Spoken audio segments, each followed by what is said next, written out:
Hello students, I Dipendra welcome you all to magnet brains.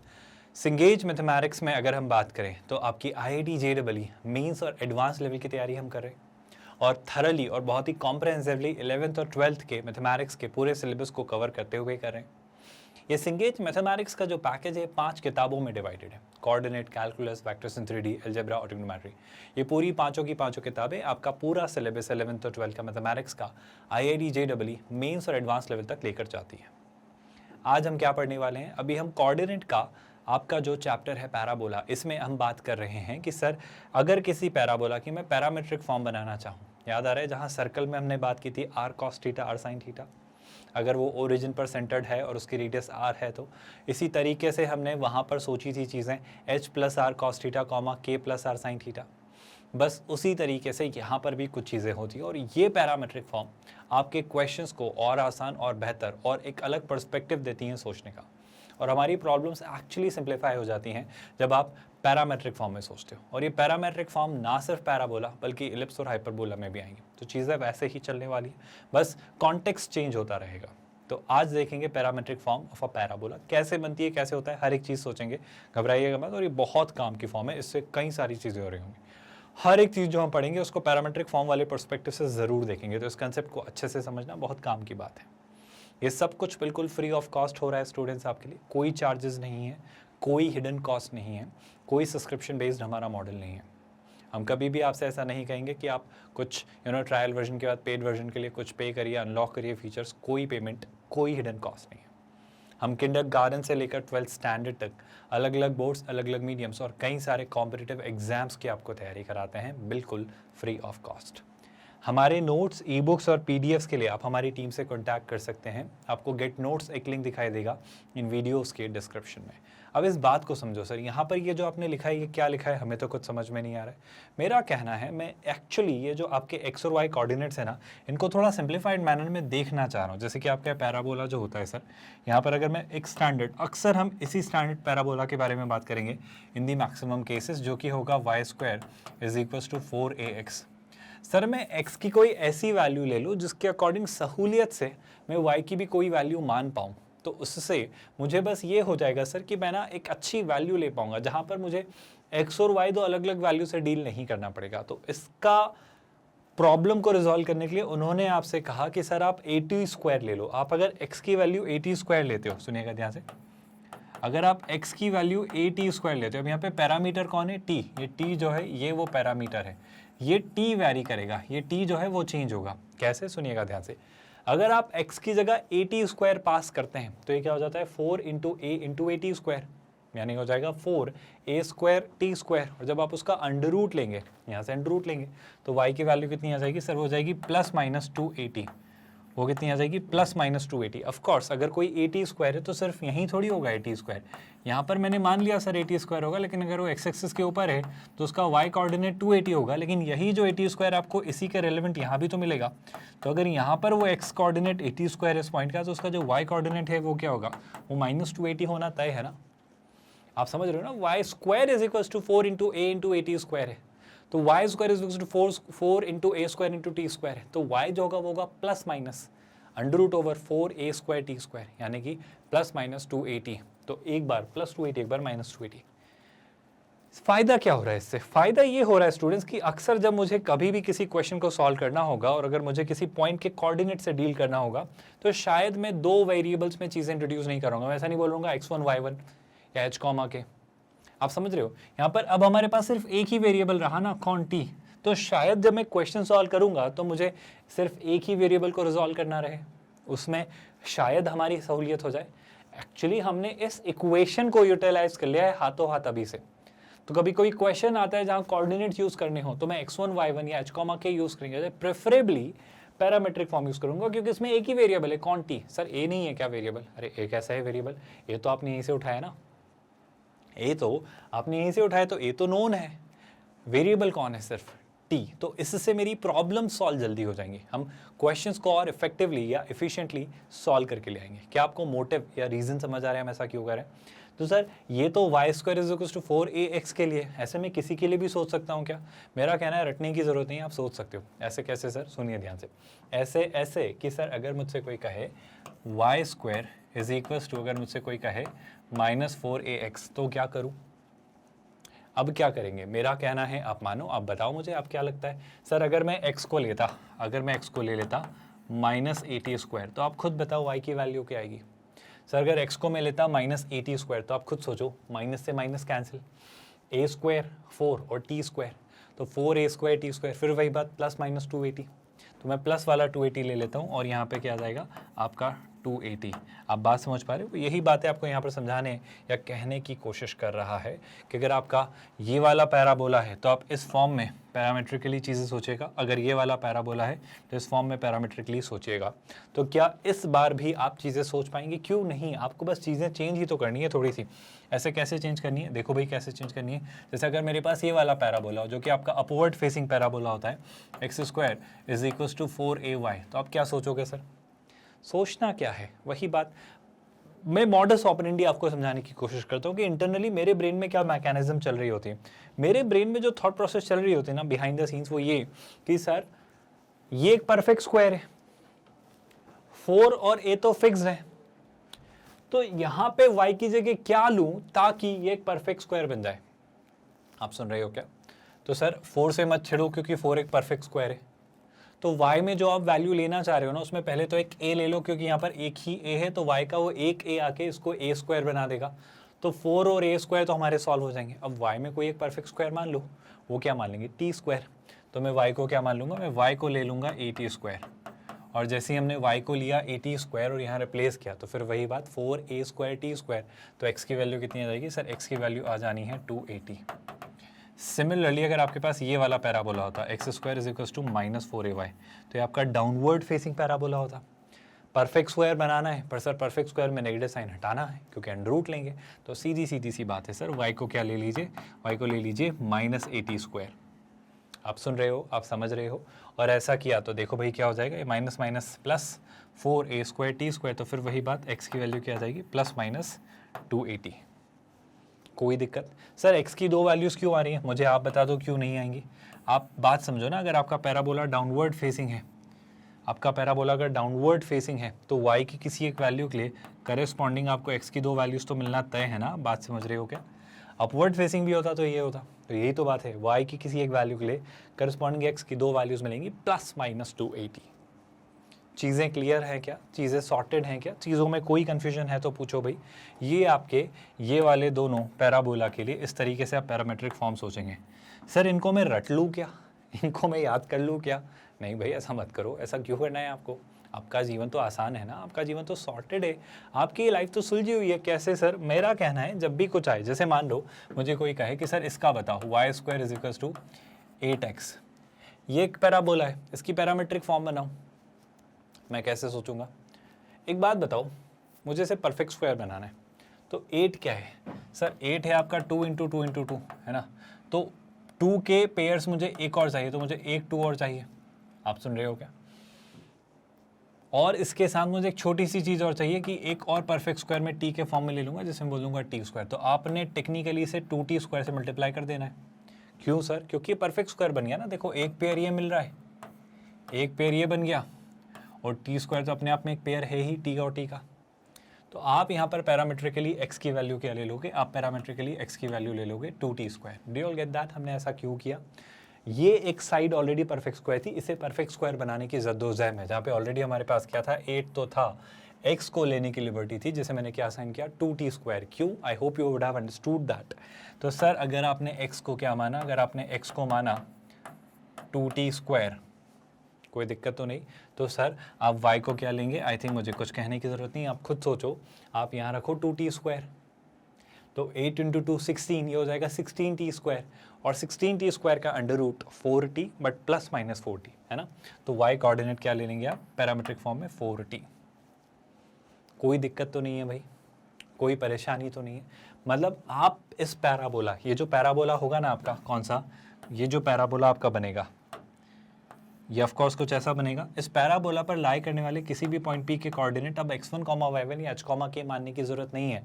आप उनको और अच्छी परिभाषा में ये कह सकते हो सर कि मैं उसे मान सकता हूँ 2t², 4t। आप ये मान लीजिए। ऐसा क्यों सर? उससे देखो ना, आपको दो अलग अलग वेरिएबल से डील नहीं करना पड़ रहा है, वो पॉइंट में एक ही वेरिएबल है, कौन? t। ये सहूलियत है, ये फ़ायदा है, ये सुकून है इस ऑपरेशन से कर लेने का। तो चीज़ें शायद और जल्दी हो जाएंगी और इफेक्टिवली हो जाएंगी और हमारे आंसर्स जल्दी आ जाएंगे। That is what all I am trying to make you understand through this parametric form. Have you all understood that? चलो भाई, अगर यहाँ तक चीज़ें क्लियर है तो थोड़ा आगे बढ़ते हैं, कुछ और चीज़ें समझते हैं और देखते हैं कि कैसे चीज़ें अनफोल्ड होती हैं। काम की बातें सुनिएगा ध्यान से। अगर मेरा पैराबोला है y² = 4ax, तो कोई भी पॉइंट P जो है ना, उसके कोऑर्डिनेट्स हमने क्या मान लिए? at², 2at। और ऑफ कोर्स इसमें पैरामीटर कौन है सर? इसमें पैरामीटर है आपका t, राइट। हम एक नोशन, एक नोटेशन यूज़ करेंगे pt। अगर मैं कभी भी कोई एक स्टैंडर्ड पैराबोला ले रहा हूँ, जैसे मैंने बोल दिया, सुनना ध्यान से, ये कन्वेंशन है, ये एक ट्रेडिशन है, एक परंपरा है जो मैथमेटिशियंस फॉलो करते हैं इन क्वेश्चंस को सॉल्व करने के दौरान। क्या? सुनिएगा ध्यान से। जैसे मान लो मुझे कर्व दे दिया जाए y² = लेट्स से कुछ भी, है ना, जैसे क्या दे दिया जाए, लेट्स से 3x कह दिया जाए। अब सर अगर मैं कहूँ इस पर एक पॉइंट है P जिसके कोऑर्डिनेट्स हैं pt, तो ये pt का मतलब क्या है? इस कोऑर्डिनेट pt का मतलब क्या है? अब सुनिएगा ध्यान से। इस पॉइंट pt का मतलब है एक ऐसा पैरामीट्रिक फॉर्म में t का वर्जन जो कि इस पर लाई करता है। नहीं समझ आया? मतलब सर ऐसा पॉइंट, पहले तो छोड़ो सारी बातें, pt हम ढूंढ लेंगे। एक बात बताओ, y² = 3x है ना? हाँ सर है। परफेक्ट स्क्वायर बना लूँ क्या इसको? हाँ सर, क्योंकि ये परफेक्ट स्क्वायर है लेफ्ट हैंड साइड, तो राइट हैंड साइड पर परफेक्ट स्क्वायर बनाना है, तो 3 ऑलरेडी है। अब x की जगह क्या रखूँ ताकि ये परफेक्ट स्क्वायर बन जाए? सर 3 है तो 3 जैसा एक और चाहिए, तो क्या बना दूँ? एक तो 3 ले लूँ और t तो लेना ही है, तो t का पेयर कौन बनाएगा? t², t और t। तो सर 3t² आपके पास यहाँ पर पैरामीट्रिक फॉर्म होगी। तो आप जो pt बोल रहे हो ना, ये एक्चुअली क्या है? ये pt का मतलब है क्या? ये मतलब है 3t², 3t² जैसे यहाँ पास किया तो ये हो गया 90², और 90² का अंडर रूट कितना होता है? तो 90² का अंडर रूट होता है, 90² का अंडर रूट होता है 3t। तो अगर इन केस में आपको दिखाऊं एक पैराबोला और उसमें कहूँ एक पॉइंट है pt, तो आपके दिमाग में ये क्लिक करना चाहिए, आपके दिमाग में ये स्ट्राइक करना चाहिए कि मैं बात कर रहा हूँ 3t², 3t की। ये कन्वेंशन है, एक परंपरा है कि हम ऐसे ऐसे नोट कर देते हैं कि pt, qt, st, rt ऐसे कुछ 4 पॉइंट्स हैं लेट्स से, तो वो कैसे होंगे? 3t1², 3t1, फिर ऐसे ही 3t2, फिर ऐसे ही 3t3 और 3t4, या आपके pqrs के अलग अलग कोऑर्डिनेट्स आपको चारों मिल जाएंगे। आई होप बहुत कंफ्यूज नहीं कर रहा हूँ, चीज़ें स्मूथ हैं, चीज़ें आसान हैं, चीज़ें क्लियर हैं। और अगर चीज़ें क्लियर हैं सर तो ध्यान से देखते जाइए। अब आगे बढ़ते हैं, है ना। जैसे कि वो वही है, उसने एग्जाम्पल भी ले लिया आपको समझाने के लिए। जैसे y² = 8x है, तो p3 का मतलब क्या होगा? सुना ध्यान से। पहले तो बताओ y² = 8x, हमने अभी जस्ट बात की थी। अगर मेरे पास सर y² = 8x है, सुनिएगा ध्यान से, अगर y² = 8x है तो इसका पैरामीट्रिक फॉर्म क्या होगा? सर वही बात है ना, 8 से जस्ट बड़ा स्क्वायर कौन है? 16। 8 के बाद जो परफेक्ट स्क्वायर मिलता है मुझे 16 मिलता है। 16 तक जाने के लिए मुझे 2 से मल्टीप्लाई करना होगा, और x की जगह क्या रख दूंगा? 2t²। तो मैंने क्या ले लिया इसमें? 2t², और कॉमा क्या ले लिया? कॉमा ले लिया ऑफकोर्स 2t² जब पास किया भाई, जब आपने पास किया 2t², तो यहाँ पे आप एक और वैल्यू क्या देंगे? आई होप आप सोच पा रहे हो। 2t² रखा तो 16t², यानी कि 16, आई थिंक सही बोल रहा हूँ क्या मैं फिर से देख लेता हूँ। 2t² पास किया तो बिल्कुल सही बात है, 16t², और वो अगर पास किया तो अगला कोऑर्डिनेट क्या मिलेगा? वो मिलेगा 4t। हमारा यहाँ भी 2t², 4t आया था ना जब हमने 8t की बात की थी। मैं बस एक बार क्रॉस चेक करना चाह रहा हूँ, मैंने जो बिल्कुल सही 2t², 4t आया था, बस मैं इसको लेकर कन्फ्यूज़ था कि मैंने कुछ गलत तो नहीं पढ़ा दिया आपको। अब मैं आपसे कहना चाह रहा हूँ कि अगर मान लो मैं कहूँ इस कर्व पर एक पॉइंट लाई करता है, इस कर्व पर एक पॉइंट लाई करता है, जैसे मैं कहता हूँ p3, सो वो कहना चाह रहे हैं पैरामीट्रिक फॉर्म में ये पॉइंट है p3। p3 मतलब आपका जो t है ना, आपका जो t है उसकी वैल्यू 3 है। मतलब इस पॉइंट के कोऑर्डिनेट्स क्या होंगे? आपके इस पॉइंट के कोऑर्डिनेट्स होंगे, t की वैल्यू पास करिए आप 3 यहाँ पर, तो 3 का स्क्वायर 9, 9 × 2 कितना? 9 × 2 18, है ना। 3 × 4 कितना? सो 3 × 4 12। तो आपका जो पॉइंट है टेक्निकली वो क्या है? 18, 12। आई होप ये बात आपको समझ आ रही है। तो इस तरीके से हम शॉर्टर फॉर्मेट में किसी पॉइंट के कोऑर्डिनेट्स को पैरामेट्रिकली इस तरीके से यूज़ कर रहे होंगे। क्या ये बात आपको समझ आई? आई थिंक चीज़ें स्मूथ हैं, चीज़ें आसान हैं और चीज़ें अच्छे से क्लियर है। और चीज़ें अगर अच्छे से क्लियर हैं, थोड़ा और आगे बढ़ते हैं। अगर मान लो सर मेरे पास 2 पॉइंट्स हैं, किसी कर्व पर लाई करने वाले 2 पॉइंट्स हैं, लेट्स से आपके पास फिर वही बात है ना, मैं अभी स्टैंडर्ड एक केस ले रहा हूँ, ज़्यादा चीज़ें कॉम्प्लिकेट नहीं कर रहा हूँ। जैसे मान लो सर आपके पास ये पैराबोला है, दिस इज़ योर कर्व, जो कि क्या है y² is equals to 4ax। तो बड़ी आसान सी सुलझी हुई सी बात सर हमने मानी है, हमने जानी है, हमने देखी है कि सर इस पर एक पॉइंट है लेट्स से p यहाँ और एक पॉइंट है लेट्स से q यहाँ, है ना। अब आप एक बात बताओ सर, बड़ी सिंपल सी बात, p पॉइंट के कोऑर्डिनेट्स क्या बोल सकता हूँ सर, वो मैं बोल सकता हूँ 2t1², मतलब आप समझ रहे हो ना, I am really sorry, 2t1² नहीं, at1²। अब यहाँ पे a कितना है, a है, तो ये कितना हो जाएगा सर, ये हो जाएगा at, लेकिन अब 2t मानूंगा, एक यहाँ और एक यहाँ, वो अलग अलग होंगे, तो मैं इसे t1 और t2 कह दूंगा। तो मैं इसे कहूँगा at1² कॉमा 2at1, ये किसके कोऑर्डिनेट्स हुए, p के। q के कोऑर्डिनेट्स को लेकर क्या ओपिनियन है सर, वो हो जाएंगे आपके at2² कॉमा 2at2। क्या आप मेरी बातें समझ पा रहे हो, कोई दिक्कत तो नहीं है। I repeat my statement, at1² तो 4a² t1² तो ये हो जाएगा 2at1, at2² तो 2at2। अब क्या, अब अगर मैं आपसे पूछूं सर p और q को ज्वाइन करने वाली ये जो स्ट्रेट लाइन है, p और q को जो ज्वाइन करने वाली स्ट्रेट लाइन है, अगर मैं इसकी स्लोप आपसे पूछता तो आप क्या कहते, सर ये तो हम ऐसे निकाल देंगे, आप रुक जाओ जरा, हम ही बता देंगे, है ना। तो अगर मैं आपसे पूछूं slope of the straight line pq, तो वो आप क्या कहते हो, y2 minus y1 upon x2 minus x1। सो y2 माइनस y1 में आप देखो 2a यहाँ भी दिख रहा है, 2a यहाँ भी दिख रहा है, तो क्या मैं पूरा 2a कॉमन ले लूँ, बिल्कुल ले लो सर। तो आपको दिखेगा t2 minus t1। Do you all agree with that. Similarly sir अगर आप देखोगे तो x2 minus x1, at2² minus at1², तो a अगर कॉमन ले लिया, a अगर कॉमन ले लिया तो ये क्या बचेगा, ये बचेगा t2² माइनस t1²। अब एक बात और सोचने में आती है सर, अगर आप ध्यान से देखें तो क्या सोचने में आती है, ये दिख रहा है a² माइनस b², क्या ऐसे में a plus b into a minus b लिख सकता हूँ, बिल्कुल लिख सकते हो सर। तो आपकी जो कॉर्ड बन रही है PQ, इसकी स्लोप को लेकर मेरा ओपिनियन है, आपका a से a कैंसिल, न्यूमरेटर में 2, डिनोमिनेटर में ये बनेगा t2 माइनस t1, यहाँ पे बनेगा t2 minus t1 into t2 plus t1। तो t2 माइनस t1 से t2 माइनस t1 कैंसिल, तो बचेगा क्या, बचेगा sir t1 plus t2। Did you all get that. आप थोड़ा ध्यान से देखिए, मैं आपको ये रियलाइज करवाना चाह रहा हूँ कि अगर किसी पैराबोला में अगर मेरे पास 2 पॉइंट्स है p और q और वो पैरामेट्रिक फॉर्म में लिखे हैं, मुझे ज़्यादा जानने की ज़रूरत ही नहीं है। मुझे अगर इसका t1 पता चल जाए, मतलब इस पॉइंट को मैं क्या कहूँगा, ये आपका बेसिकली pt1 पॉइंट है, हाँ या ना, और ये आपका कौन सा पॉइंट है, आपका qt2 पॉइंट है पैरामेट्रिकली। तो बस मुझे इनके t1 और t2 पता हो, मुझे पूरे कोऑर्डिनेट्स की वैल्यूज़ भी ना पता हो, मुझे xy में जाने की ज़रूरत ही नहीं है। मैं कहूँगा जो pq कॉर्ड है इसकी स्लोप होगी 2 अपॉन उन दोनों t1 और t2 का सम, दैट्स ऑल। इतनी आसान चीज़ें हो रही हैं, इससे ये फ़ायदा होगा, इनसे ये सारे काम होंगे, इसलिए हम ये पैरामेट्रिक फॉर्म पढ़ रहे हैं। तो पहला तरीका तो याद रहेगा क्या, कि सर अगर आपके पास वो कर्व हैं तो आप क्या कहोगे उस अच्छा ये वैरी करेगा, ये आपके किस कर्व के लिए था, इसके लिए कोई और होगा तो चीज़ें शायद बदल जाए, और ये आपको याद रखना है।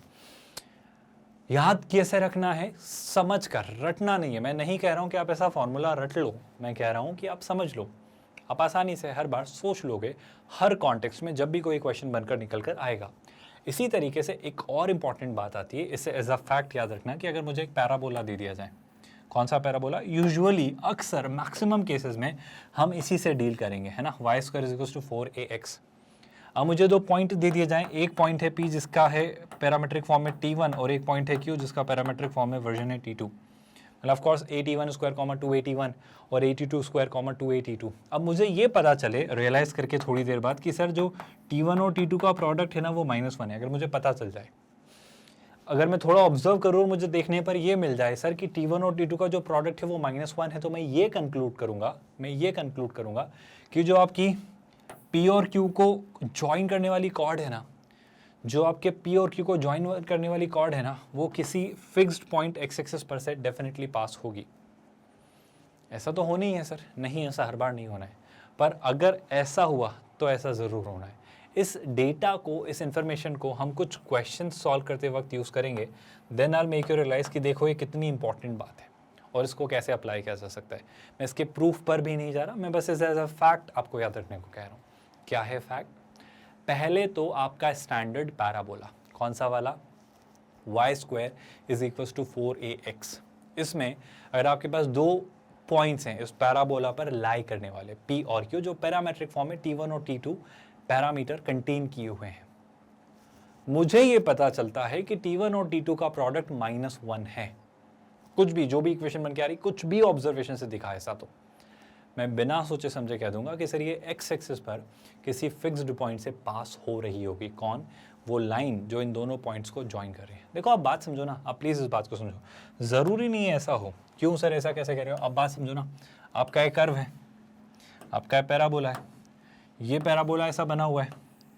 अब सर आप मान के देखो, अगर आपका एक P पॉइंट यहीं रह जाता और Q पॉइंट यहीं रह जाता और मैं P Q को मिलाता, तो ये स्ट्रेट लाइन है, ये स्ट्रेट लाइन है। आप समझ रहे हो क्या? तो ये स्ट्रेट लाइन एक्स एक्सिस पे कहीं फिक्स्ड पॉइंट पे इंटरसेक्ट कर रही होगी क्या? अभी तो नहीं कर रही, बट थोड़ा एक्सटेंड करेंगे फर्दर तो कर रही होगी। तो मुझे ये पता चलने के लिए मुझे ये बात निकल कर अक्सर आती हुई दिखेगी कि वो ऑफकोर्स क्या है भाई, आपकी कौन सी लाइन, आपकी जो कॉर्ड है पी क्यू, ऑफकोर्स आपके फिक्स्ड पॉइंट से गुजरेगी एक्स एक्सिस पर अभी T1 T2 -1 आएगा क्या? नहीं, क्योंकि कॉर्ड एक्स एक्सिस से नहीं गुजर रही। मतलब P और Q के बीच में कोई पॉइंट है क्या जो एक्स एक्सिस पर है? नहीं। पर मान लो अगर आपके पास कोई पॉइंट होता है, लेट्स से A, और यहाँ कोई पॉइंट होता B, मैं ऐसे नहीं कह रहा हूँ कि उस कॉर्ड को एक्सटेंड करने पर वो एक्स एक्सिस पर इंटरसेक्ट करे, नहीं, वो लाइन एक्स एक्सिस को इंटरसेक्ट करे ना करे, ये अलग मसला है। हमारा कंसर्न है क्या वो कॉर्ड का कोई पॉइंट एक्स एक्सिस पर है? नहीं। तो P और Q के पैरामेट्रिक फॉर्म में जब T1 और T2 निकालोगे तो वो प्रोडक्ट -1 आ ही नहीं सकता। लेकिन अगर आपने A और B चुने, अगर आपने A और B चुने और A और B की आपने पैरामेट्रिक फॉर्म निकाली, अगर आपने वो निकाली है ना, और उसमें जब आपने देखा तो आप ये पाओगे कि हाँ सर मैं देख पा रहा हूँ कि A और B की जो कॉर्ड है वो एक्स एक्सिस पर किसी फिक्स पॉइंट से इंटरसेक्ट कर रही है। बिल्कुल सही बात। तो जब आप इसका T1 और इसका T2 देखोगे ना तो उनका प्रोडक्ट -1 आएगा। आई होप बहुत डिफिकल्ट नहीं हो रही हैं बातें, ये बात याद रखिएगा, अच्छे से समझ के रखिएगा। इस पर हम कुछ क्वेश्चंस या कुछ न्यूमेरिकल्स करेंगे जिनके थ्रू हम क्लियरली बहुत सारी काम की चीज़ें देखेंगे। वो यहाँ पर आपको प्रूफ भी दे रहा है जो आप खुद समझ सकते हो मैं क्या कहना चाह रहा हूँ। देखो, मैं एक पॉइंट मान लेता हूँ P और एक पॉइंट मान लेता हूँ Q। अगर पी क्यू कॉर्ड की इक्वेशन बनानी तो हम सर अभी डिस्कस कर चुके हैं कि अगर आपका एक कर्व है y² = 4ax, तो सर आपके पॉइंट क्या हो गए, y - y1 = आपकी कॉर्ड की स्लोप m यानी 2/T1 + T2, याद आ रहा है ना, कॉर्ड की स्लोप 2/T1 + T2 और x - x1। जब आपने इसे फाइनली सॉल्व किया तो कॉर्ड की इक्वेशन आती है T1 + T2 times y = 2x + 2a T1 T2। अब अगर मैं मान लूँ थोड़ी देर के लिए, सुनेगा ध्यान से, कि T1 T2 की वैल्यू है c, T1 T2 की वैल्यू है c, तो हम ये देख पा रहे हैं, ध्यान से देखना, T1 + T2 times y = 2x + 2ac। काम की बात है, सुनेगा ध्यान से। ये लाइन अगर एक्स एक्सिस पे किसी फिक्स्ड पॉइंट से पास हो रही है तो किस पॉइंट से पास हो रही है? सर उस पॉइंट से पास हो रही है जब y कोऑर्डिनेट 0 हो जा रहे हैं। तो जैसे ही आप y की वैल्यू 0 रखोगे तो x की वैल्यू क्या आ जाएगी? x की वैल्यू आ जाएगी -ac, 0। आप सुन रहे हो क्या? y की वैल्यू कितनी, मतलब इसके उस कोऑर्डिनेट की वैल्यू कितनी आ जाएगी? -ac, 0। और -ac क्या? -a तो a और c क्या है? T1 T2। तो ये -a T1 T2 से पास होगी, ये बात हमेशा याद रखना। आई होप आप अच्छे से ये बात समझेंगे। मैं इस पॉइंट पर आ रहा हूँ, थर्ड पॉइंट पर, इस पॉइंट पर हम बात करेंगे, बट मैं फिर से कह देता हूँ इनकेस कोई कन्फ्यूजन है तो ध्यान से सुनिएगा। आपका अगर एक पैराबोला है जिसमें आपके पास ये पॉइंट है ना, और आपकी ये कॉर्ड है, और अगर ये एक्स एक्सिस से पास हो रही है, तो आपका जो T1 T2 है ना, आपका जो T1 T2 है, इसका प्रोडक्ट -1 होगा। और इससे आप ये देख पाओगे कि ये जिस पॉइंट से पास हो रही है ना, उसके कोऑर्डिनेट होंगे -a T1 T2, 0। सर इतना कुछ याद रखना है क्या? नहीं, हम निकाल लेंगे। मेरा यकीन करिए, इतना रटने की, याद रखने की जरूरत नहीं, हम निकाल लेंगे। लेकिन जो याद रखने वाली बात है वो एक और पॉइंट निकल कर आता है, प्लीज़ इस बात को याद रखना। सुनिएगा, सर अगर पैराबोला है y² = 4ax, और फिर से वही बात, अगर आपके पास दो पॉइंट्स है P और Q जो कि पैरामेट्रिक फॉर्म में T1 और T2 हैं, तो अगर ये जो पॉइंट हैं आपके P और Q, इनसे अगर वर्टेक्स पर एक राइट एंगल सबटेंड हो रहा है तो फिर T1 और T2 -4 ही होगा। क्या कहना चाह रहा हूँ, सुनना ध्यान से। पहली बात तो आपके पास पैराबोला है y² = 4ax। सुन रहे हो क्या आप लोग? अब मैं जो आपसे कहना चाह रहा हूँ वो ये, प्लीज़ ध्यान से सुनिए। ये आपका क्या हुआ सर? ये आपका हुआ पैराबोला। अगर ये पैराबोला हुआ तो इसमें ऑफकोर्स ये हमने क्या मान लिए, आपके पॉइंट, लेट्स से P जो कि क्या है सर? T1, और ऑफकोर्स मैं P के कोऑर्डिनेट्स क्या कहूँगा? a T1², 2a T1, और ऑफ कोर्स लेट्स से ये पॉइंट है Q जो कि क्या है? a T2², 2a T2 है ना, और ये ऑफ कोर्स Q कौन सा है आपका, Q जो पॉइंट है वो T2 वाला पॉइंट है ना।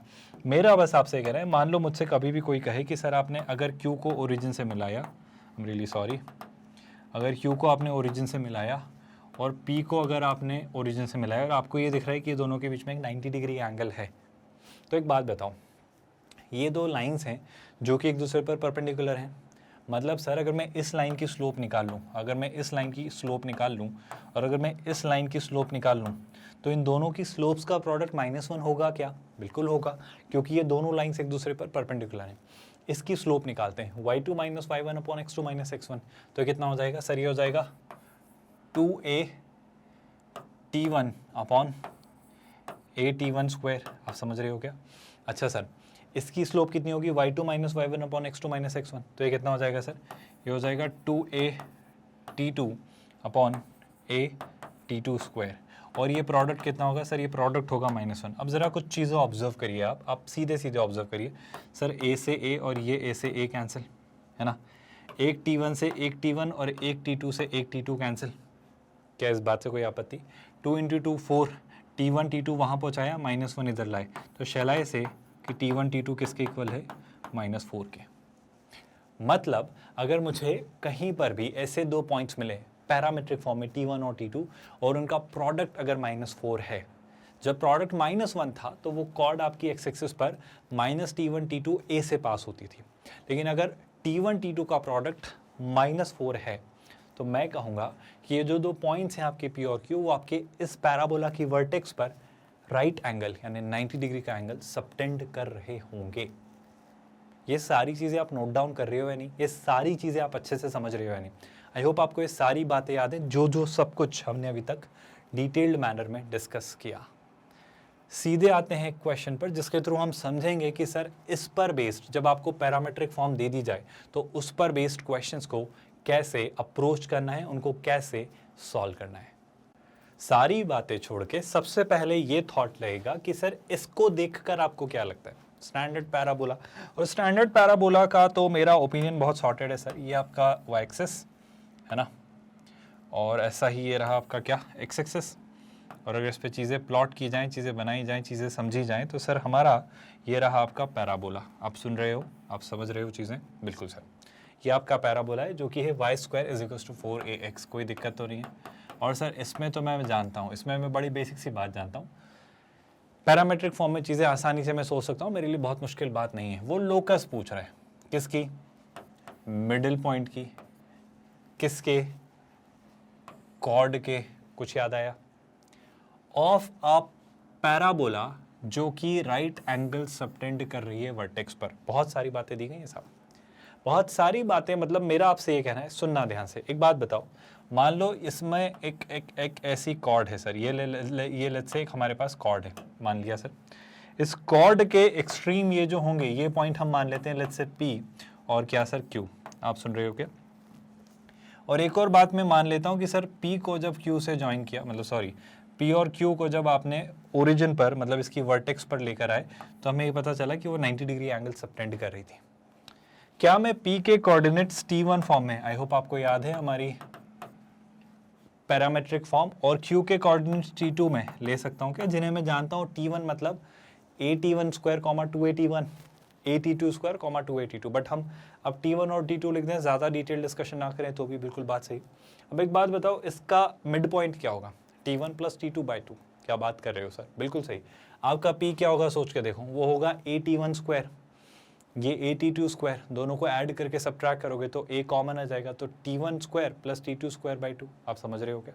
सिमिलरली आप इसका y कोऑर्डिनेट भी निकाल लोगे, बिल्कुल है ना। तो मैं इसके मिड पॉइंट पर आना चाह रहा हूँ, ठीक है सर। इसका मिड पॉइंट निकाल लेंगे, यहाँ कहीं होगा लेट्स से, वो आपका मिड पॉइंट होगा, है ना। जो भी होगा T1 + T2/2 से मेरा मतलब था कि वो जो मिड पॉइंट के कोऑर्डिनेट्स होंगे वो कैसे निकालेंगे, तो वो मैं कहूँगा इनके हाफ डिवीजन से मिड पॉइंट थ्योरम लगाकर निकाल लूँ। तो ये है a_T1 स्क्वायर, ये है a_T2 स्क्वायर, तो a कॉमन लिया तो क्या आ जाएगा सर? a कॉमन लेती क्या आ जाएगा? T1 square + T2 square divided by 2। ये आपका हुआ x कोऑर्डिनेट। y कोऑर्डिनेट क्या होगा सर? वो है 2a_T1, ये है 2a_T2। सुन रहे हो आप लोग? 2a_T1 + 2a_T2 डिवाइडेड बाई 2, तो 2 2 2 cancel, a t one plus a t two, a common लिया तो ए कॉमन लेते ही क्या बचेगा सर, ये बचेगा t one plus t two. Do you all agree with this? और ये जो है आपका, ये मिलता है आपको मिड पॉइंट, जिसे लेट्स से मैं कह लेता हूँ आर।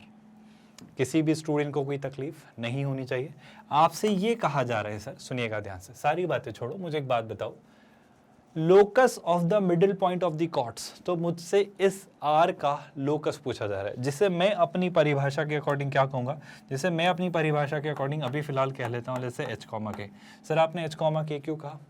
क्योंकि हम तो लोकस एच कॉमा के थ्रू निकालते हैं ना, आपको याद आ रही है बात? सर सारी बातें छोड़ो, एक बात बताओ, आप ये ऑब्जर्व क्यों नहीं कर रहे हो कि आपकी जो पी क्यू कॉर्ड है वो राइट एंगल सबटेंड कर रही है वर्टेक्स पर, और अगर पी क्यू कॉर्ड जो आपकी है वो अगर राइट एंगल सबटेंड करे वर्टेक्स पर, तो आप क्या कहोगे? मैं कहूँगा सर बड़ा ही बेसिक सा ऑब्जर्वेशन है कि आपके ये जो T1 T2 का प्रोडक्ट होगा ना वो -4 होगा। आपको याद आ रहा है, हमने बहुत डिटेल में ये बात की है जस्ट अभी कुछ देर पहले। तो क्या, तो सर एक नज़रिए, एक पर्सपेक्टिव के अकॉर्डिंग ये कि हमारे अकॉर्डिंग ये है मिड पॉइंट, आपके अकॉर्डिंग एच कॉमा के हैं, तो एक काम करते हैं सर, एच की वैल्यू लिखते हैं। तो एच कितना आ रहा है सर? आपका एच आ रहा है, ध्यान से देखिएगा, a/2 टाइम्स कितना, times T1 square plus T2 square. बिल्कुल सही बात है सर। और आपका के क्या आ रहा है सर? के जो आपका आ रहा है वो है a times T1 plus T2। कोई आपत्ति तो नहीं है इस बात से? अब मैं कोशिश कर रहा हूं यहां से T1 square plus T2 square को कुछ और लिखने की। क्या मैं T1 square plus T2 square को ऐसा लिख सकता हूं? गौर से देखिएगा, इसी h को, है ना, इसी h को जो कि आपके लिए क्या लिखा हुआ है, a/2 टाइम्स, है ना, T1 स्क्वायर प्लस T2 के स्क्वायर को मैं लिख रहा हूं, ध्यान से देखना, T1 प्लस T2 का होल स्क्वायर। सर ये तो कुछ गड़बड़ कर दी आपने, ये बनेगा T1 square plus T2 square plus 2T1 T2। तो सर इसमें से आप एक काम करो, आप 2 टाइम्स T1 T2 सब्ट्रैक्ट भी तो करो। बिल्कुल सही बात, अच्छी बात है सर आपने ये किया, लेकिन इससे फायदा क्या हो रहा है? एक मिनट, इससे फायदा ये हो रहा है कि क्या मैं यहां से ध्यान से देखो, T1 प्लस T2 की वैल्यू, T1 प्लस T2 की वैल्यू k/a लिख सकता हूं? सर लिख तो सकते हो, उससे हो क्या रहा है, लिखने तो दो भाई।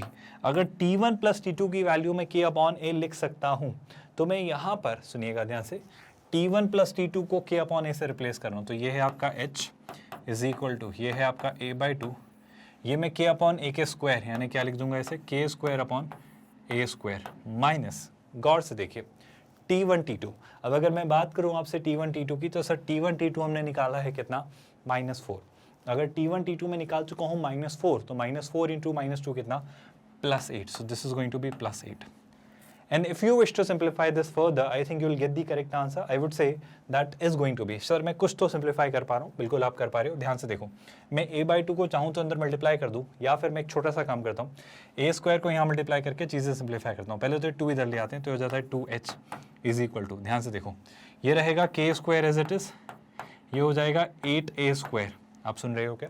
और डिवीजन में यहाँ पर बचेगा a स्क्वायर, और यहाँ रहेगा a से a स्क्वायर कैंसिल होके क्या बचाएगा आपका, सिर्फ a, और a को मैं यहाँ ले आता हूँ, है ना, आप सुन लीजिए ध्यान से, यहाँ पर बचेगा सिर्फ a, क्योंकि ये a स्क्वायर होगा, उसको ये a कैंसिल आउट करेगा। तो फाइनली आपकी जो इक्वेशन निकल कर आएगी वो क्या होगी, ध्यान से देखो सर, सीधी सी बात है, ये a यहाँ मल्टीप्लाई होगा, तो ये हो जाएगा 2ah is equal to k square plus कितना, 8a square. I think sir जब आप लोकस की इक्वेशन लिखते हो ना, तो आपको ये करना होता है, सर कि आप फाइनली h और k को x और y से रिप्लेस करते हो। तो आप क्या लिखोगे, मैं 8a स्क्वायर को इधर ला रहा हूँ, k स्क्वायर वहीं रख रहा हूँ, है ना, k स्क्वायर मतलब क्या, y स्क्वायर, k को y से रिप्लेस करते हो, ये कितना है 2ah, है ना, तो ये कितना हो जाएगा सर, ये हो जाएगा 2ax माइनस 8a स्क्वायर। तो ये हमारी एक इक्वेशन बनकर आ रही है, y square is equals to 2ax minus 8a square. I think इस पूरे सोल्यूशन में कहीं भी किसी भी स्टेप में कोई भी डाउट किसी भी स्टूडेंट को नहीं है। आप अगर थोड़ा ध्यान से देखें ना, तो जो आपको ये लोकस मिल रहा है ना, जो मिड पॉइंट का लोकस मिल रहा है, ये भी टेक्निकली एक पैराबोला ही है। देखो y square is equals to 2ax, मतलब कुछ ऐसा ही, और ऑफ कोर्स एक कांस्टेंट टर्म है जो कि ज़्यादा बड़ा मैटर ऑफ कंसर्न नहीं है, बट ये आप रियलाइज़ करोगे in the latter part of this chapter, जब और भी आने वाले लेक्चर्स के दौरान हम डिस्कस करेंगे कि ये भी आपका एक पैराबोला ही है। क्या सारी बातें अच्छे से समझ आई? कोई डाउट या परेशानी तो नहीं है? अगर सर ये सारी बातें अच्छे से समझ आई तो आगे बढ़ते हैं, और अब आते हैं हम हमारे असाइनमेंट क्वेश्चंस, यानी किसकी तरफ, हम आते हैं हमारे होमवर्क क्वेश्चन की तरफ। ये आज का आपका पहला होमवर्क क्वेश्चन है। क्या लिखा हुआ है पढ़ लेते हैं। इफ फोकल डिस्टेंस, याद आ रहा है फोकल डिस्टेंस, फोकल रेडियस भी कहते हैं हम, ऑफ अ पॉइंट पी, मतलब पी पॉइंट की इसकी फोकस से डिस्टेंस टेक्निकली, है ना, मतलब वो बेसिकली फोकल डिस्टेंस मतलब पी एस आपको निकालने को कह रहा है। Of the parabola whose abscissa is 5 is 10। सुनिएगा ध्यान से, एक पॉइंट पी है इस पैराबोला पर, क्वेश्चन सुनिए ध्यान से। एक पॉइंट पी है इस पैराबोला पर। पैराबोला ऐसे ही क्यों बनाया सर आपने, क्योंकि आप खुद देखो ये क्या लिखा है, y square is equal to 4ax। यहाँ पर एक पॉइंट है पी। आई होप आप समझते हो एब्सिसा और ऑर्डिनेट। एब्सिसा मतलब क्या, इसका एक्स कोऑर्डिनेट 5 है, वाई कोऑर्डिनेट मुझे नहीं पता, let's call it k for a y. और इसकी फोकस से डिस्टेंस, आई होप आप जानते हो वाई स्क्वायर 4ax में जो फोकस होती है वो होती है a,0। तो ये जो पी एस डिस्टेंस उन्होंने आपसे कही है इस क्वेश्चन में, जो आपसे पी एस डिस्टेंस वो आपसे कह रहा है, वो डिस्टेंस वो कुछ नहीं है, वो डिस्टेंस आपसे कह रहा है कितनी है 10। तो ये जो पी एस डिस्टेंस है वो कितनी कह रहा है 10। मैं सच कहूँ तो मुझे ज़्यादा कुछ अब कहने की ज़रूरत नहीं है, आप यूज़ करिए डिस्टेंस फॉर्मूला और शायद आप निकाल पाएंगे ए की वैल्यू। सर लेकिन के तो हम जानते ही नहीं है। आप जानते हो क्योंकि शायद आपके पास कुछ और भी है, जो कि है, सुनिएगा ध्यान से, जो कि है आपके पास इस पैराबोला की डायरेक्ट्रिक्स, इस पैराबोला की डायरेक्ट्रिक्स जो कि है x is equal to minus A, और ऑफ कोर्स उसको लेकर आप एक बहुत अच्छा ओपिनियन रखते हो जो कि है ये। शायद आप कुछ सोच पाओ, मैंने काफ़ी कुछ कह दिया है, बस अब आप अगर सोच पाए तो आपके लिए ये पूरा क्वेश्चन हाजिर है। मेरा यकीन करिए ये होमवर्क क्वेश्चन रहा ही नहीं, इसका maximum part I have already done to make you understand the question, and almost मतलब लगभग 80% problem we have already solve. You just need to figure out the correct answer and match it, वो answer आपका आ रहा है या नहीं। तो ये आज का आपका पहला असाइनमेंट क्वेश्चन, इसका स्क्रीनशॉट ले लीजिए। चलो अगर इसका स्क्रीनशॉट लिया तो let's move towards the next assignment question. ये आज का आपका दूसरा होमवर्क क्वेश्चन है। इसमें क्या करना है सुनिएगा ध्यान से। Find the range of values of lambda for which the point lambda comma minus 1 is exterior to both the parabola। Sir यहाँ दो पैराबोलास कैसे दिख गए आपको, मुझे तो दिख रहे हैं। ऐसे कैसे, मॉड x जब आप ओपन करेंगे तो एक केस बनेगा जब आपका x ग्रेटर देन 0 है, तब आपका पैराबोला बनेगा y square is equal to x, और एक और केस बनेगा जब आपका x जो है वो लेस देन 0 है, उस केस में आपका पैराबोला बनेगा y square is equal to minus x. ये आपका एब्सोल्यूट वैल्यू फंक्शन है मॉड x। तो ये इस तरीके से ओपन होता है, जब आपका x पॉजिटिव हो तो x, जब आपका x नेगेटिव हो तो माइनस एक्स। अब अगर कोई कहे वो इसके एक्सटीरियर में है, कौन, लैम्डा कॉमा माइनस 1, तो यहाँ पर जब आप पास करोगे वाई स्क्वायर माइनस एक्स में इस पैराबोला में, और जब इसमें पास करोगे वाई स्क्वायर प्लस एक्स में, तो आपको बस इस तरीके से सोचना है इस पॉइंट को। कौन सा पॉइंट, जो कि आपका पॉइंट है लैम्डा कॉमा माइनस 1। जब आप इसमें पास करेंगे कौन, लैम्डा कॉमा माइनस 1, तो ये एक्सप्रेशन क्या आना चाहिए, ग्रेटर देन 0। सिमिलरली जब आप इसमें पास करेंगे कौन, लैम्डा कॉमा माइनस 1, तो ये एक्सप्रेशन भी क्या आना चाहिए, ग्रेटर देन 0। और मुझे ये चाहिए सर कि वो इससे और इससे दोनों से ही, इससे और इससे दोनों से ही बाहर, वो कह रहे हैं ना रेंज बोथ दी, ऐसा नहीं कहा किसी एक से बाहर हो, दोनों से बाहर हो। और अगर वो कह रहा है दोनों से बाहर हो मतलब इससे भी और इससे भी, तो जो भी आंसर आ रहा होगा इससे और जो भी आंसर आ रहा होगा इससे, इन दोनों का मैं क्या लूँगा सर, इन दोनों का मैं लूँगा इंटरसेक्शन, क्योंकि दोनों को सेटिस्फाई करना है, इसको भी करना है, इसको भी करना है। इट्स लाइक अगर मैं बेसिक सा थॉट दूँ आपको, तो आपके पास ये मान लो एक सेक्शन बनेगा, एक जोन बनेगा, उसमें बनेंगे दो पैराबोला, एक आपका ये पैराबोला बन रहा होगा और आपका ये एक दूसरा पैराबोला बन रहा होगा। और जब वो एक्सटीरियर रेंज की बात करें तो ये जोन और वो इस जोन की बात कर रहे हैं। आप मेरी बात समझ, इससे निकालोगे तो आपका ये पूरा जोन आएगा, है ना, और जब आप इससे सॉल्व करोगे तो ये पूरा जोन आएगा। तो आपको तो ये और ये हटाना है, तो बच गया ये जोन, और वो कहाँ से निकलेगा, इससे और इससे दोनों को सेटिस्फाई करवा के।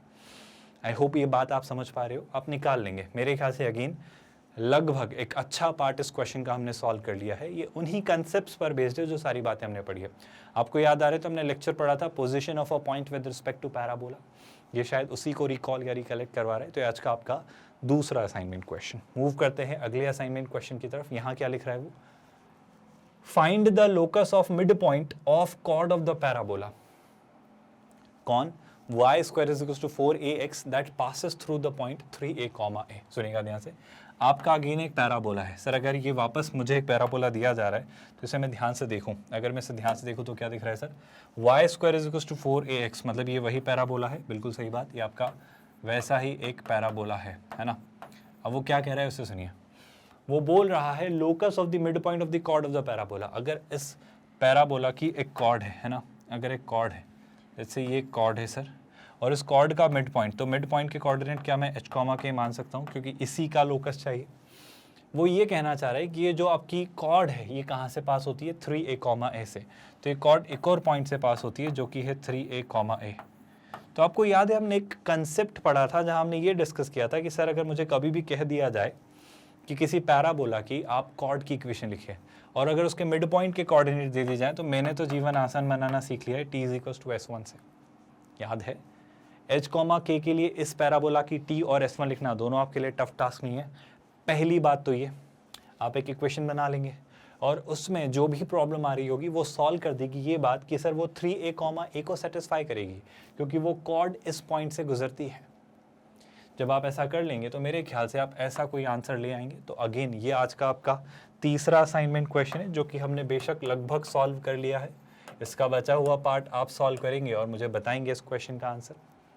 स्क्रीनशॉट लिया है नहीं स्टूडेंट्स, जल्दी से स्क्रीनशॉट ले लीजिए। And there comes another question or rather assignment question or the homework question for today. ये आज का आपका चौथा असाइनमेंट क्वेश्चन है। देखते हैं, ये सारे क्वेश्चंस डेलिबरेटली, नोइंगली, विलिंगली रखे जा रहे हैं to make you revise the concept. जो कंसेप्ट्स आपको पढ़ाए जा रहे हैं वो आपके रिवाइज हो जाए। जैसे यहाँ लिख रहा है वो PQ is a cord of this parabola. ठीक है सर, एक पैराबोला है और ये वापस आपका स्टैंडर्ड पैराबोला है। मैं आपको यही कहना चाह रहा हूँ कि मैक्सिमम सिनेरियोज में, मैक्सिमम केसेस में हम ये स्टैंडर्ड पैराबोला ही से डील करेंगे, जो कि है y² = 4ax, जहाँ पर है a की value 1। Whose perpendicular bisector PQ is a chord of the parabola। I hope यहाँ पे a की वैल्यू कितनी है 1, तो इसकी फोकस क्या कहूँगा मैं 1,0। इसकी डायरेक्ट्रिक्स अगर मुझसे पूछी जाती, मान लो इन केस इसकी डायरेक्ट्रिक्स पूछी जाती, तो वो मैं क्या कह रहा होता भाई, इसकी डायरेक्ट्रिक्स भी मैं कह रहा होता x = -1। वो कह रहा है इसकी एक ऐसी कॉर्ड जिसके परपेंडिकुलर बाइसेक्टर मीट करता है एक्सिस से m पर और ordinate of the mid point of PQ meets the axis at n। दोनों बातों को ध्यान से पढ़ना। आप फिर से मैं कह रहा हूँ, अगर मैं करवा दूंगा तो पूरा पार्ट आप बन जाएगा, आपको दिख जाएगा और आपको आंसर समझ आ जाएगा। मैं फिर से कहता हूँ, आप इसकी एक कॉर्ड मान लेना, उसका आप परपेंडिकुलर बाइसेक्टर बनाना। कॉर्ड का परपेंडिकुलर बाइसेक्टर मतलब मिड पॉइंट पिक्चर में आ गया, क्वेश्चन आधा सॉल्व हो चुका है। उससे आप एक्सिस से m पर इंटरसेक्ट कराना और n पर इंटरसेक्ट कराना इस पॉइंट को, और आप सोच के देखना कि mn निकालना सच में टफ टास्क नहीं है। आप खुद चीज़ें ज्योमेट्री के लिए देख पाओगे। तो ये आज का आपका चौथा असाइनमेंट क्वेश्चन, जिसे मेरा यकीन है आप अच्छे से सॉल्व कर लेंगे। ये सारी चीज़ें हम क्या कर रहे हैं भाई, ये सारी चीज़ें वो चीज़ें हैं जो आपको सिंगेज मैथमेटिक्स के थ्रू पढ़ाई जा रही हैं। ये आपका 11th और 12th का पूरा सिलेबस मैथ्स का कवर करते हुए आपकी IIT JEE मेंस और एडवांस्ड की कंप्लीट कॉम्प्रहेंसिव डिटेल्ड तैयारी करवाई जा रही है। एक्चुअली ये बुक जो है सिंगेज मैथमेटिक्स का जो पैकेज है 5 किताबों में डिवाइडेड है। Coordinate, calculus, vectors, trigo, algebra, और इस तरीके से आपकी थरो तैयारी करवा रहे हैं। और यहाँ पर हम ऐसे ही कर रहे हैं, हम हर चैप्टर को पढ़ते हैं, हर कंसेप्ट को पढ़ते हैं, उसके इलस्ट्रेशंस करते हैं, उसके एक्सरसाइजेस करते हैं, उसमें असाइनमेंट क्वेश्चंस लेते हैं, उसके JEE एडवांस्ड में पूछे गए प्रीवियस ईयर्स क्वेश्चंस करें। मतलब इतना हॉलिस्टिकली हम हर चीज़ को कर रहे हैं ताकि आपकी एक अच्छी कमांड डेवलप हो इस एग्जामिनेशन को लेकर हर एक कंसेप्ट पर। आपको बस सुकून से इन लेक्चर्स को अच्छे से समझना है, इन पर नोट्स बनाने हैं, प्रॉपरली रिवाइज करते चलना है और क्वेश्चंस प्रैक्टिस करना है। That's all what we need you from our end. Kindergarten से लेके 12th स्टैंडर्ड तक स्टूडेंट्स अलग अलग बोर्ड्स, अलग अलग मीडियम्स और कई सारे कॉम्पिटिटिव एग्जाम्स की हम आपको तैयारी कराते हैं बिल्कुल फ्री ऑफ कॉस्ट। कोई चार्जेस नहीं है, कोई सब्सक्रिप्शन लेने को नहीं कहते, कोई ट्रायल वर्जन या पेड वर्जन का हमारा कोई कंसेप्ट बिल्कुल भी नहीं है। ये प्लेलिस्ट आप सेव करके रख लीजिए students. Full playlist link Cengage mathematics for IIT JEE mains and advanced आपको इसी वीडियो के डिस्क्रिप्शन में दिख जाएगा। इससे आप हमेशा सिंक में रहोगे, आपका बैकलॉग क्रिएट नहीं होगा, आपको हमेशा दिखता रहेगा कितने लेक्चर्स रिलीज हो चुके हैं, आप कहाँ पहुँच चुके हैं, ताकि आपका डेटा पूरा सिंक में रहे। इसी के साथ साथ स्टूडेंट्स बिल्कुल मत भूलिए, हम आपके लिए डेली 2 लेक्चर्स रिलीज़ कर रहे हैं ताकि आपका टाइमली कोर्स कंप्लीट करवा कर आपको एक अच्छे स्कोर, एक अच्छे कॉन्फिडेंस, एक अच्छे परसेंटाइल की तरफ हम बढ़ा पाएँ। ये सारी चीज़ें बिल्कुल फ्री ऑफ कॉस्ट हैं। कोई भी परेशानी कभी भी रहे स्टूडेंट्स तो बेशक कमेंट में लिखेगा, हम ज़रूर रिस्पॉन्ड करेंगे अगर क्वेरी रेलेवेंट रही तो। आप हमारी वेबसाइट magnetbrains.com पर भी चीज़ें सिस्टमैटिकली ऑर्गेनाइज्ड मैनर में एक्सेस कर सकते हैं और यही काम हमारे यूट्यूब चैनल पर भी प्लेलिस्ट फॉर्म में अरेंज्ड है। इसी के साथ साथ स्टूडेंट्स मेरे ख्याल से और कोई क्वेरी या कंसर्न्स नहीं है। नेक्स्ट लेक्चर में और कई सारी चीज़ एक्सप्लोर करेंगे इसी चैप्टर पर बेस्ड, और उन्हें भी सीखेंगे एक मज़ेदार से तरीके से। और ग्रेजुअली मैं आपको दिखाऊंगा कि इसी से क्वाड्रेटिक में भी कुछ कुछ हो रहा होता है, जिस पर शायद थोड़ी बहुत डिस्कशन हम नेक्स्ट लेक्चर में करें। तो काफ़ी कुछ इंटरेस्टिंग और इंसाइटफुल हम डिस्कस करने वाले हैं आने वाले लेक्चर्स के दौरान, और बहुत मज़ेदार तरीके से हम मैथ्स के और भी कई सारे कंसेप्ट्स को एक्सप्लोर करेंगे कोऑर्डिनेट के थ्रू। और ये ऐसा ही होने वाला है, हर चैप्टर हर टॉपिक कहीं ना कहीं एक दूसरे से इंटर रिलेटेड है, और यही एग्जामिनेशन IIT JEE मेंस और एडवांस्ड आपके साथ करने वाला है। विद दैट मेरा यकीन है चीज़ें स्मूथ हैं, चीज़ें सॉर्टेड हैं। आज का लेक्चर यहीं एंड करते हैं स्टूडेंट्स, मिलते हैं नेक्स्ट लेक्चर में। ख्याल रखिए अपना। We are calling it a day. Thank you so much.